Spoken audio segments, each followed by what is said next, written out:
Welcome back to the Balas and Skene Show, the Wolverine.com podcast, following Michigan's 31-7 win over Rutgers, which is probably just about the score most people would have predicted who had watched this Michigan and Rutgers series over the last few years, and we were close.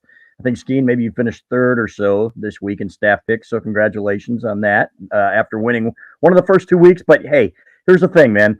No, they weren't perfect, and I just wrote a column about the offense. No, it's not perfect, but it's getting better. And Jim Harbaugh said on Monday, he said there were 3 times the instances from the Bowling Green game where we had all 11 guys doing the same thing, Skene, and doing the right thing on that play. So it was much better than a week earlier when he said sometimes we had 5 or 6 guys who didn't know their assignments or were lacking there.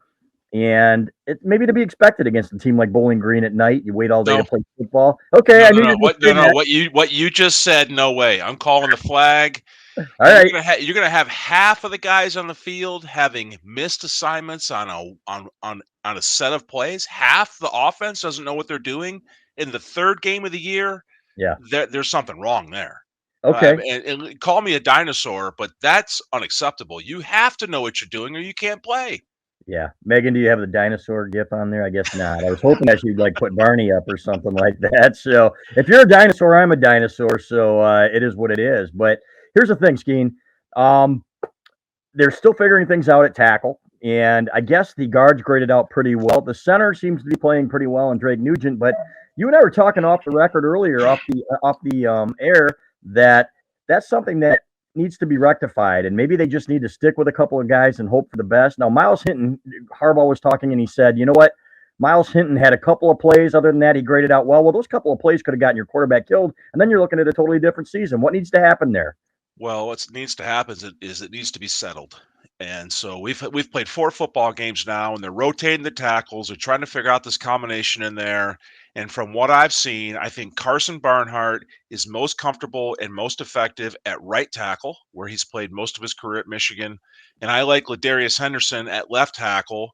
If you just look at the performance between Ladarius and Carson at left tackle, and is there a major change or is there a big gap? Whatever that gap is, it's smaller than the difference between Hinton and Barnhart at right tackle.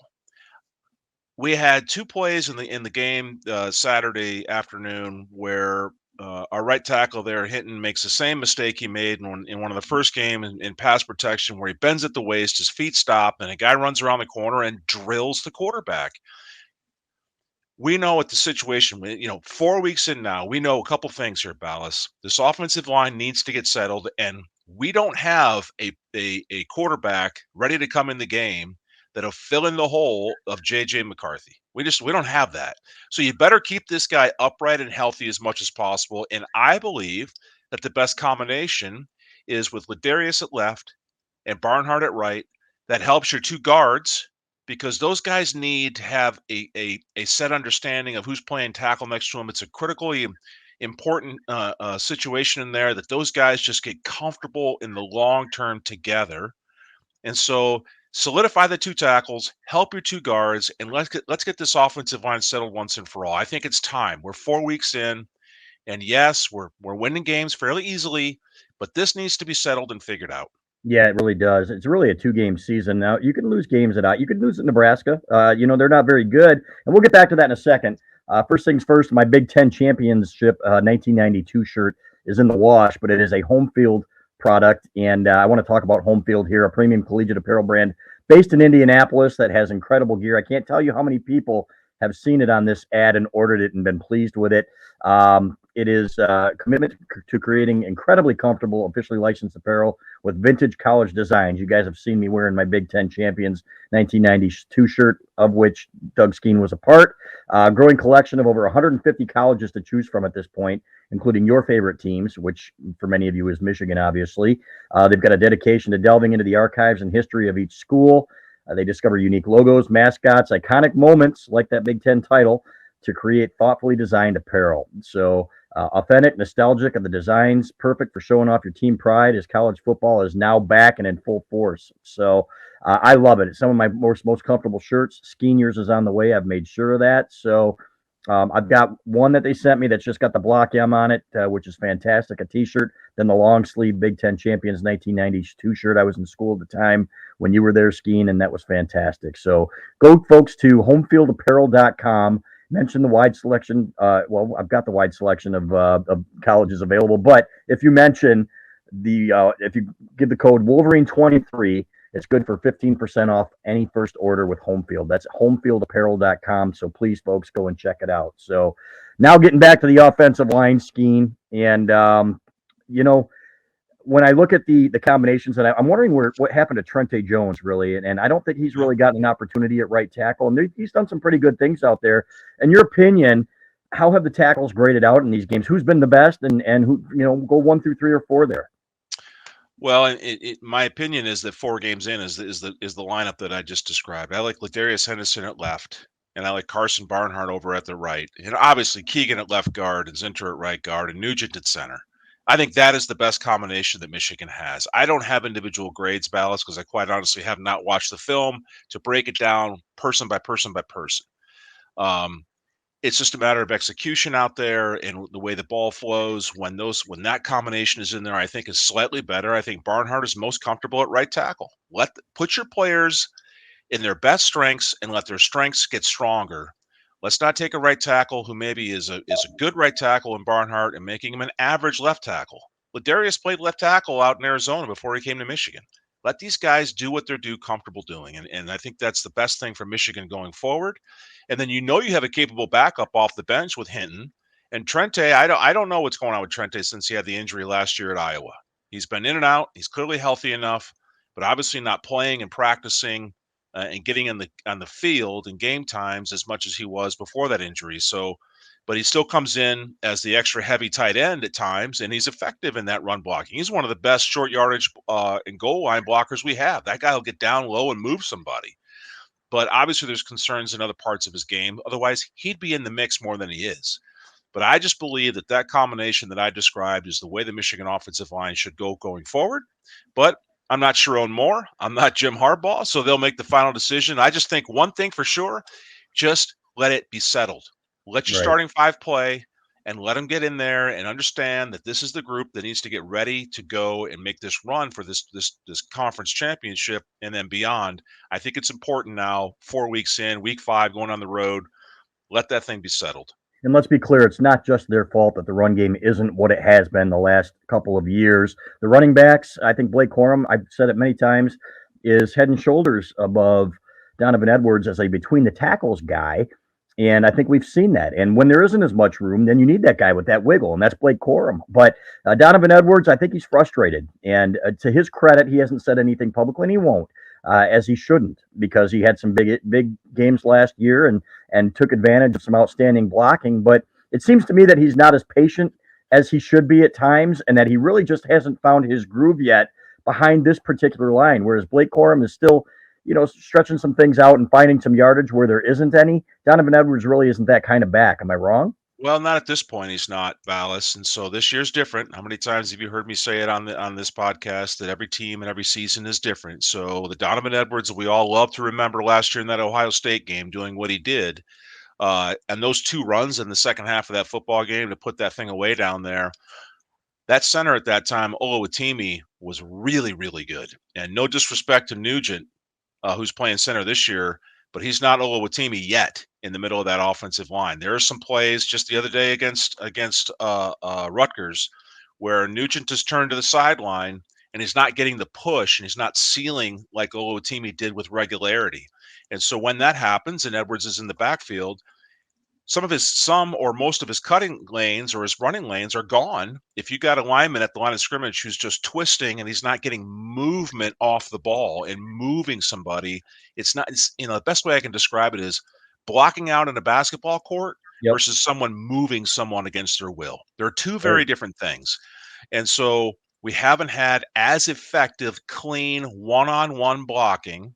I think our combo blocks are decent at times for sure. But our one-on-ones, I see a few too many stalemates with no movement, and I see some positional blocking or boxing out as opposed to moving some people. And I think that hurts the effectiveness of a Donovan Edwards or Blake Corum. But I agree with you that right now the better back is Corum. he is finding some of the creases, and at times it looks outstanding. Yeah. There was a play against Rutgers where they had pulled the backside guard. Zinter was coming there. The offense was running right to left on the television screen there. And Zinter comes out to kick the defensive end. That defensive end pinches down inside, which calls for Zinter to then log block it and seal it to the inside, which he did and did very well. And the tight end comes around right off of his butt cheek. And at the same time now, Edwards is following. He's seeing this. The tight end is now taught to kick the inside number of that defender, and the tight end went to do that. I think it was Loveland that did it, and he got the inside leverage. And that's the cue for Edwards to cut inside of that tight end block, but he didn't. Edwards tried to run it in high gear and run to the sideline, which that defender simply fell right off of Loveland's block and went out and made the tackle for a yard or no gain. Where if he would have just taken another step of patience and cut it inside, there was 5, 6, 7 yards and maybe a first down in that run. Those are the tiny little things, and one example of many where we talk about Edwards having some patience and letting this offensive line block and develop. And that was a basic, 47G play. You block down the left side, pull somebody from the back, and get off into the crease, and here we go. Yep. So, but Corum is better at right now, and Edwards needs to find a way. And at the same time, this coaching staff is getting him on the football field and finding other ways to make him a threat and make defenses think about where he's at. But right now, Corum is the best back.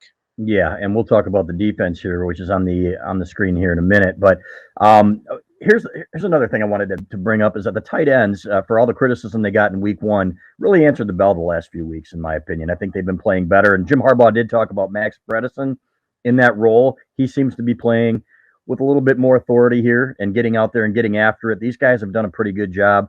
Have you seen improvement in that group like Jim Harbaugh has?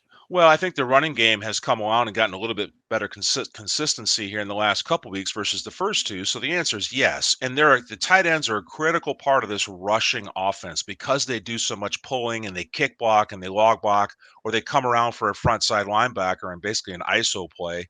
You imagine, back in the old day, Balas, you'd have a fullback that would isolate the front side linebacker coming out of the backfield. Well, now you're doing the same thing with a tight end from the backside, maybe in motion or a pulling motion coming across the formation.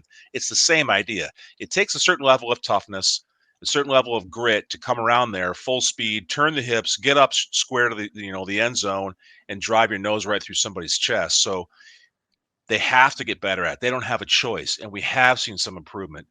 Is this rushing offense where we want it to be? Balas, where do you think we are nationally? NCAA stats. I love this little website that I go to and I check it. The University of Michigan rushing offense after the Rutgers game is now ranked 49th in the nation. Are you talking about yards per play? Are you talking about yards per game? Yards per game. Okay. Total yards per game, 49th in the nation. After the Bowling Green game, we were 68th. Right. Now we've moved up to 49th. So, okay, well, I guess that's better, but it's not where we wanted it to be at this point. Knowing the quality of the offensive weapons that we had coming into the game, we rushed for 201 yards against Rutgers, 201. The quarterback had 51 of those yards on his own. Yep. And so 150 yards rushing against Rutgers, I would have expected more. Now, let me be careful here. This football team is winning games big. The defense is outstanding. They're ranked number 3 in the nation right now, and they were number 2 in the nation after Bowling Green. Still, top 5 defense, pretty doggone good. But this offense, with all the parts and pieces that it had, we certainly didn't expect them to be middle of the road in rushing and passing 4 weeks into the season. And that's where we start going, okay, come on, fellas, we should see more than this. We should, have a more effective offense. And yes, we have an outstanding quarterback who's had one bad game. We got 2 quality backs. We got a good offensive line. It's time to start dialing this thing in and putting the pedal to the floor and doing what we know they're capable of doing. Yeah. One thing I do want to add, though, if you look at the advanced metrics now, if you look at yards per play, okay, and I think that's a pretty good indicator of an offense as well. Michigan is 12th nationally, and that's not bad. 7 yards per play. Now, a lot of it's hit and miss because, as Jim Harbaugh has said, you've got a lot of inefficient plays as well in the running game. And then you follow that up with maybe a big, 35-yard pass play to Colston Loveland on a double flea flicker or something like that. So, however, if you compare that to a Penn State, which I think is like 76th or something like that at 5 yards of carry, and everybody's looking at Penn State and saying, ooh, look at what they're doing. You know what? They're not much better. Yeah. And if you look at Ohio State, I think they're 16th or 17th. So all of these teams, and these are the teams that you're going to be competing for a Big Ten championship with, there's room for improvement. But where you and I are looking and where everybody else is looking is what's it going to take to beat Georgia or what's it going Yeah. to take to beat Alabama? And you definitely need to be better. And what concerns me is that maybe they don't have, Olotimi didn't play a good game against TCU last year, right? But at least we knew physically he was capable. How is Drake Nugent going to hold up against some of these bigger linemen that he's seeing if he's going up against those guys at Georgia and Alabama, or not Alabama necessarily, but Georgia? To me, that's a concern. Should I be concerned? I know it's a leverage game scheme, but there's something Yeah. to be said for girth in there. Well, I think a smart coaching staff always looks at your matchups, and Nugent physically isn't what Oluwatimi is. They're just not as tall, they're not as wide, not as long, etc. So if you know you've got a deficiency in a matchup there, you've got a 345-pound defensive tackle, and you don't want to set your center up in a one-on-one and give him a bad position to be in. So you can run certain combination blocks in there, get a guard in there to help, and now you can handle that much better. So that's one thing that a coaching staff can help out and look for in there at any time. And you can do some different things schematically. If you got a particular defensive tackle that's causing you problems, you can trap him, you can backside cut him, you can do all kinds of things to slow that guy down. There's ways for offensive linemen to make a guy think twice about jumping in the gaps. And Michigan can do that, and Nugent is more than capable of doing all those things. The kid's played a lot of good football before he got to Michigan. He's played good football while at Michigan. We just need to settle in and fix a couple of those basic things. And if it means that Sharon Moore and the offensive staff need to say, hey, let's watch for this matchup, make sure we get out of it, tell your quarterback to go opposite, call a different play in there so we have the best running lanes possible when you are coming to do a run at the line of scrimmage. Balas, do you remember a couple of years ago when I used to track a few metrics and I used to, the things that we used to track years ago for the effectiveness of an offensive line? Tackles for loss allowed, no gain plays, QB pressures, sacks, and QB hits. Right. So I decided, okay, I'm going to start doing this for the Big Ten Good. season. All right. So tackles for loss allowed against Rutgers, 0. It's really, really good, right? You want that every time. That's what the number should be. Plays for no gain, 3. These are rushing plays for no gain, 3 of them. All right. QB pressures. This is not so great. 7. I had 7 pressures on the quarterback, hits on the quarterback, 7. Can't have that. And sacks, 2. So, you remember the rule, Ballas. Who's allowed to touch the quarterback? No one. Right. No one touches the quarterback ever. So that has to be cleaned up. And so we'll keep track of that as these games go on here, and we'll see if those numbers get better or worse as the week by week goes through. But it's pretty simple when you look at those expectations for how effective an offensive lineman can be, which is don't make the big mistake, and you need to be moving people. Certainly, as we get into now the middle part of the season, I don't care who the opponents are. You need to be moving people off the line if you want to be where we think this team can be at the end of the season. And Rutgers is solid defensively. They're not the standard. They are good and they're well coached. Did they do some things up front that you saw that were pretty intricate, or was it basically straightforward meat and potatoes? No, I didn't see anything outside the normal tackle and twist. Maybe a tackle nose twist. You bring a linebacker. There was nothing exotic there. The play that Hinton gave up around the edge, where he just got bent at the waist, is just a fundamental technique thing. You can't do those things. You cannot let your quarterback get hit. So JJ throws the ball and it's flying through the air wherever it's going to go. Boom, he's getting hit. That cannot happen. No. How much are we concerned about, or how much, I guess, when we look at the running game, how many teams are really selling out to stop the run? Because everybody's saying that, well, they're bringing teams in the box. They got another guy in the box, or they're doing this, they're doing that. Is that a cop-out? Yeah, no, not anymore. I think it can be, but the way I see Michigan's defenses, the way these defensive coordinators have come in against us in the first few games, absolutely. We want to see if JJ is really all that in a bag of chips or not. Clearly, the kid is. He can make plays.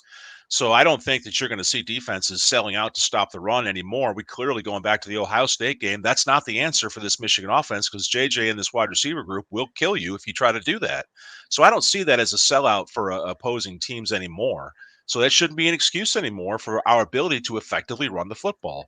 And again, okay, we ran for 201 yards. Let's take away JJ's 51 because, okay, let's just say half of that. Let's just say 25, 26 yards, JJ, because we do the read option. And I think the one play where he had a big run was a design quarterback, or his route tree allowed for that whole field to disappear. So he took off to the right. Right. It's fine and great. I think we should be rushing for more than 150 yards per game with this offensive line and with this set of backs. I just think we should. I think we should be north of 200 based on what we saw last year and the returning talent this year. I think we should be north of 200 per game. Yep, I think you're probably right. And Blake Corum had 97 on 21 carries. He's got to be the bell cow. Nebraska's got a tough defensive front. They aren't big, they aren't overly athletic, but they play well, they play hard.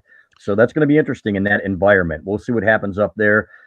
And what Jim Harbaugh said, you know what he said? I don't want my guys getting 30 carries a game anymore. He said, I want the tread on that tire to be there when they get to the NFL. If they aren't getting paid here and they're getting the NIL money, but he said, you know what? There's no reason for me to run Blake Corum 30 times. He said next week it might be Donovan Edwards who gets his 30 carries or 20 carries or whatever, and that's going to be just fine and dandy. So, but I'm with you, and I am interested to see how they respond against Nebraska. I did run into a couple subscribers, actually, and a couple guys who watch our podcast at the Lions game who recognized me and said hi and thanks, fellas. And he said, Balas, your takes are kind of medium. He said, I want some hot takes from you. I want some hotter takes. So I'm going to bring up some hotter takes here that I've been thinking about, Skene, that I want you to talk about. Number one, I look at Andrel Anthony at Oklahoma after he transferred there. And if you look up his stats, he's got about 350-something yards, I think, in 4 games. Mm-hmm. So this kid is making plays. He's out there and doing some really nice things. Now, I understand. I got a question for you. Yep. I got to ask you this question because I have not watched Oklahoma play this year. Yes. Does Andrel Anthony look the same as he did his freshman year, which is about the size of this pen sitting on my desk right here? Right? No. And I mean that in a respectful way. Right. But he was there when he had the big game against the Spartans. He was a skinny freshman. Yes. And last year he got bigger, and I'm sure he's bigger this year. At the same time, you know what? He's being targeted. He's being used. Yeah. And I was watching against Rutgers, and Jim Harbaugh mentioned it too. He said, you know what? There wasn't a lot of separation on some of those routes. And I've seen that with Cornelius Johnson over the years. You know, in part, some people will say, well, he's just because he's an average receiver. Then again, we see him against Ohio State, you know, and he had a couple of he got separation on a couple of routes. So, and then number two, they looked like they were putting Roman Wilson in motion more to get him off the line so they could get a running start at times, which I appreciated. But is there something fundamentally wrong with Michigan's passing game where an Andrel Anthony can't see the field here and can't make plays? And I understand when he was targeted sometimes last year, he didn't make plays, but then he gets out of here and goes to an offense that is more suited for his capabilities, that is a little bit more wide open. But it bugs you to see that a kid go somewhere else and tear it up. Certainly fair questions. Like, wait a minute, how can he go there and do this? Why couldn't he have done it here? Well, that second season that he had after his big season, the big game up at Michigan State a couple of years ago, I don't know how many times a kid got hit in the face with the football and dropped it, right? Yeah, sure. And he wasn't entirely open and free, and I didn't see a big physical difference between him as a sophomore from what he looked like as a freshman. Oftentimes, you're at the games all the time, and you see these guys. I can even see it on television. You're like, holy crap, that kid had a great offseason. Look at how much bigger and stronger he is. You can look at the roster and say he's gained weight. Obviously, he's put on college football performance, strength, and conditioning on his body. I didn't see that from Anthony in year number 2. And so somewhere in there, the kid decides to leave. He's going to go to Oklahoma, hit the big fat reset button.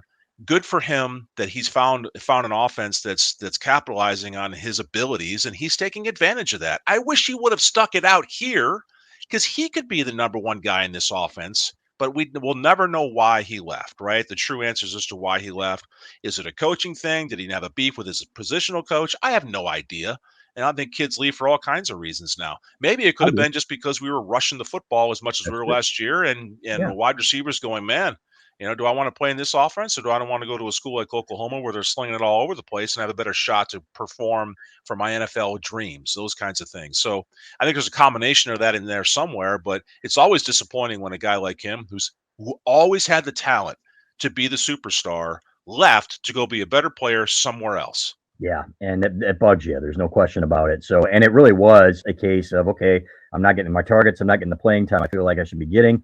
I'm not being able to showcase my abilities. For some guys, clearly that's huge, right? Because this is their future livelihood, right? And then you've got other guys like Ronnie Bell, who I'm going to do whatever the hell I can for this team. And you know what?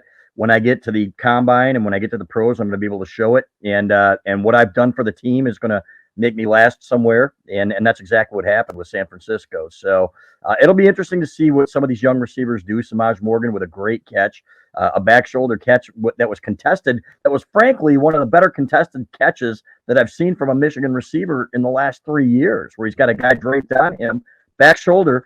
That's what a Michigan receiver should be able to do. So, you know what? When somebody brought that up, though, and I thought, okay, is this a Michigan thing? And you know what? Because they were asking Roman Wilson before the season, you're not really catching the ball. He goes, we know what that's part of the deal. We're going to have to block, so on and so forth. And it brought me back to the 80s and the 70s when those guys were out there busting their asses, for a couple of targets a game. So, but you're going to have to be tight end heavy, as you see in these stats. Colston Loveland, to me, is like a receiver in this offense. Yeah, and I think it's pretty clear and obvious that Michigan's tight ends are going to be a critical role in this offense, and that's not going to change. I mean, you went from the pair we've had going back in the Harbaugh era. The tight end is pretty doggone prevalent in this offense. So if you're a high school wide receiver and you're looking at the top places to go and showcase your talents, if you're all about me and my stats as a wide receiver, Michigan may not be the place for you, quite Yeah. honestly. And I Yeah, can't and you blame can a say kid it. for that. But Yeah. then you got other guys that come through here and they do very well. And we can go back for 35, 40 years, Balas, and list off all the guys that came to Michigan because Jim Harbaugh didn't establish Michigan as a rushing offensive college football program. This has been that way, with the exception of the Rich Rod era. It's been that way for the better part of 40 years. And yet Michigan has had some quality guys go on and get their chances in the NFL and do very well. And they're still doing that to this day. You can watch them on Sundays. Yeah. Chris Calloway, I think you overlapped with Chris Calloway, did you not? Yeah, Yeah, here's a absolutely. guy that played, I think, 8 to 10 years in the pros that wasn't targeted a ton. He and Greg McMurtry were out there. The guy busted his tail and he goes out there in the pros and does a fantastic job. So if you want to win titles, that's the thing. It's like, what are you looking for? I want to get mine. I want to win titles too. You want to be a champion? Do you want to, and of course, a lot of guys are looking for a combination of both. So I think running backs, you're going to continue to see Michigan running backs line up to come to Michigan, assuming the NIL is where it's supposed to be, and it's getting better. We saw the Sports Illustrated article about how some of the stars at Michigan are making theirs, but some of the younger guys and the other kids are still waiting. So that needs to improve. And this brings me back to our last topic here about Jim Harbaugh and this whole NCAA thing. And we've talked about it, the burger. And yeah, it was about improper contact, and they found out about it because he bought the kid a burger. It wasn't about the burger. We never said it was about the burger. We understand the kid was in town. Jim decided, hey, he's here on a whim. Let's send him back, away with a burger, whatever. Big freaking deal in the grand scheme of things. But Michigan seems to be basically using this as a reason not to give him a new contract. This is the way it seems to me, and in talking to people, and I don't get that. And to me, this is an administration failure. How in the hell you don't lock up a guy and make him know? I don't care how much of a headache you think he is. This guy is one of the best coaches in football. What in the hell are you doing here? Giving him reason to be upset with you. And you can point to, okay, well, you did a couple of minor things wrong. We suspended you for it, which pissed him off. I know for a fact pissed him off. That his administration did that. It wasn't even the NCAA. We don't know for a fact that the NCAA stuff is behind him, which is number two, really bothersome. But number three is, why aren't you showing this guy the love and saying, okay, whatever happens with the suspension, but we want you to be our coach. Here's a huge contract, one of the best coaches in football. We want you to finish your career here. Don't you think that should have happened by now? Yes. So why the hell? Absolutely. But here's the difference, Ballas. The people in Ann Arbor, the people up on the Hill, the people that stand above Ward and have their values and whatever those things are. I don't know, and again, I'm speculating. I'm not connected to that administration in any way, shape, or form. Jim Harbaugh, from everything I've ever watched and listened and learned of guys that were on teams with him and players and coaches, the guy deeply cares about his players. He wants them to be great. He wants them to have success. He's not warm and fuzzy. You're probably not going to have him over for Thanksgiving dinner, and he doesn't care that you're not going to have him over for Thanksgiving dinner. He just wants to coach football and just wants to be left alone to coach football. And he's, since being at Michigan, he's been up against the cheaters in the South, and the cheaters is now gone because everybody's paying these kids and they're making phone calls and trying to cut deals, and there's no roster management anymore.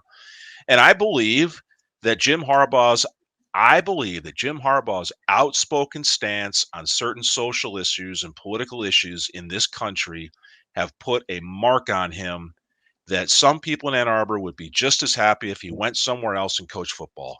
Those are Wow. my personal thoughts. Yeah, it wouldn't surprise me. And there's another faction that believes that the NCAA comes after him because he is vocal about some of the issues that, hey, guys need to be paid, and the NCAA needs to is dragging their feet on this. Kids getting paid, so on and so forth. Revenue sharing, for example. So it seems like he's under the microscope there. It would be really, really disappointing to me if that were the case. That okay, some people are holding that against him because his views maybe don't align politically with theirs.